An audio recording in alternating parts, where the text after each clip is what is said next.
Hello everyone, welcome to my channel.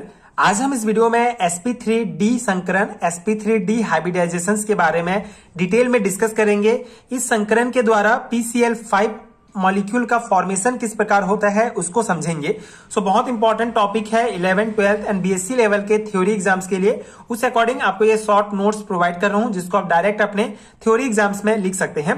sp3d संकरण क्या है, इसको समझने से पहले संकरण का कॉन्सेप्ट एक बार रिकॉल कर लेते हैं। संकरण क्या है, हाइब्रिडाइजेशन क्या होता है, जब समान ऊर्जा वाले दो ऑर्बिटल आपस में कंबाइन कर दो नए हाइब्रिड ऑर्बिटल का फॉर्मेशन करते हैं तो इस प्रोसेस को हाइब्रिडाइजेशन या संकरण कहा जाता है।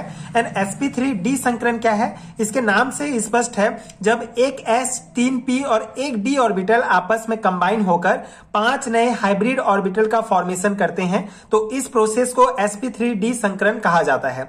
इसमें किसी परमाणु के एक s 3p तथा एक d कक्षक के संकरण से 5 नए sp3d कक्षक बनते हैं जिनमें प्रत्येक की ऊर्जा समान होती है।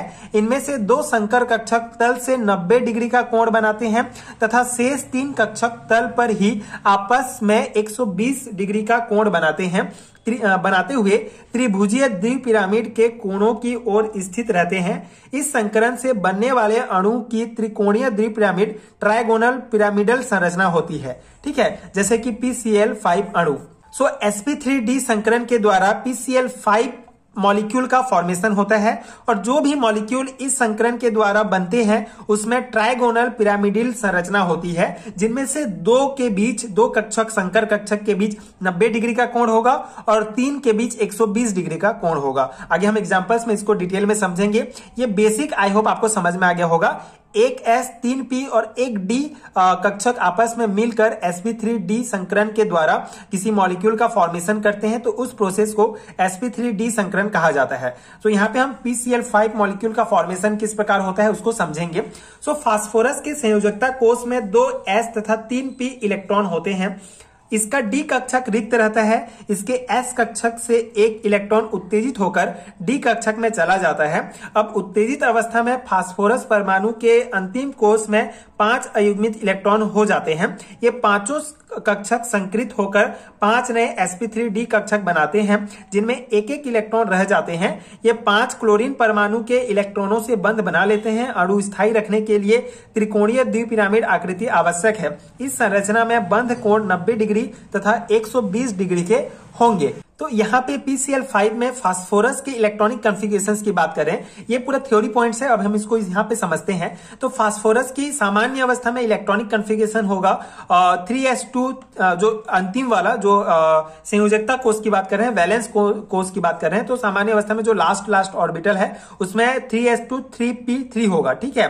लेकिन और 3d भी इसमें अवेलेबल है, लेकिन ये जो है पूरे खाली है, कोई भी इलेक्ट्रॉन इसमें नहीं होता है। तो उत्तेजित अवस्था में क्या होगा, जो 3s का एक इलेक्ट्रॉन है ये उत्तेजित होकर 3d ऑर्बिटल में चला जाएगा और इस प्रकार से अगर हम देखें तो 5 जो है अयुग्मित इलेक्ट्रॉन होंगे। 5 ऑर्बिटल में 5 इस प्रकार से अयुग्मित इलेक्ट्रॉन होंगे। तो PCl5 अणु का फॉर्मेशन किस प्रकार होगा, ये जो 5 अयुग्मित इलेक्ट्रॉन है इसमें क्लोरीन के जो है 5 क्लोरीन एटम के 5 जो इलेक्ट्रॉन है आके इनके साथ इस प्रकार से बॉन्ड बना लेंगे और PCl5 मॉलिक्यूल इस प्रकार से बन जाएगा, ठीक है। तो यहाँ पे एक s 3p और एक d कक्षक आपस में कंबाइन हो रहे हैं, इसलिए इसको sp3d संकरण कहा जाता है। तो इस प्रकार से PCl5 जो मॉलिक्यूल है ये बनता है। सिंपल सा है, आई होप आपको समझ में आ गया होगा।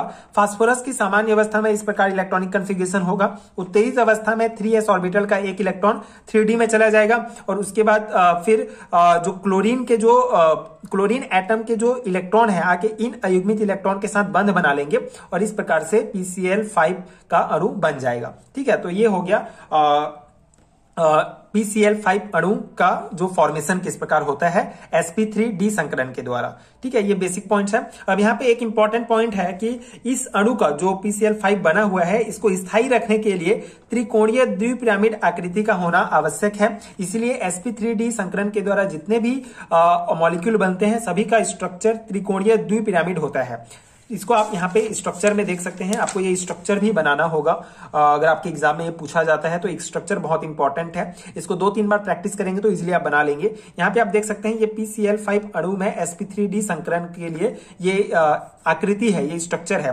त्रिभुजीय द्विपिरामिडी संरचना होती है जिसमें 2 जो कक्षक होंगे उनके बीच 90 डिग्री का एंगल बनेगा एंड जो बाकी जो 3 होंगे उनके बीच 120 डिग्री का एंगल बनेगा। तो ये स्ट्रक्चर आपको ध्यान रखना है। ये है PCl5 अणु में sp3d संकरण का आकृति। तो आई होप आपको समझ में आ गया होगा। सो ये है बेसिक कॉन्सेप्ट sp3d संकरण का, और ये प्रॉपर नोट्स मैंने आपको प्रोवाइड किया। अगर आप 11th, 12th एंड BSc के स्टूडेंट्स हैं तो इसको आप डायरेक्टली अपने थ्योरी एग्जाम्स में लिख सकते हैं। इसके अलावा अगर आपको BSc एंड MSc लेवल के हर रिटर्न नोट चाहिए तो उसका लिंक आपको नीचे डिस्क्रिप्शन बॉक्स में पिन कमेंट में मिलेगा, वहां से आप डाउनलोड कर सकते हैं। इसके अलावा स्क्रीन पर दिख रहे नंबर पर आप मुझे डायरेक्ट कॉन्टैक्ट भी कर सकते हैं व्हाट्सएप में, वहां भी आपको नोट्स प्रोवाइड हो जाएगा जो डेफिनेटली आपके एग्जाम प्रिपरेशन के लिए बहुत हेल्पफुल होगा। So if you find helpful so please check out this PDF store and आगे के वीडियोस देखने के लिए प्लीज चैनल के साथ जुड़े रहिए। Thank you so much for watching.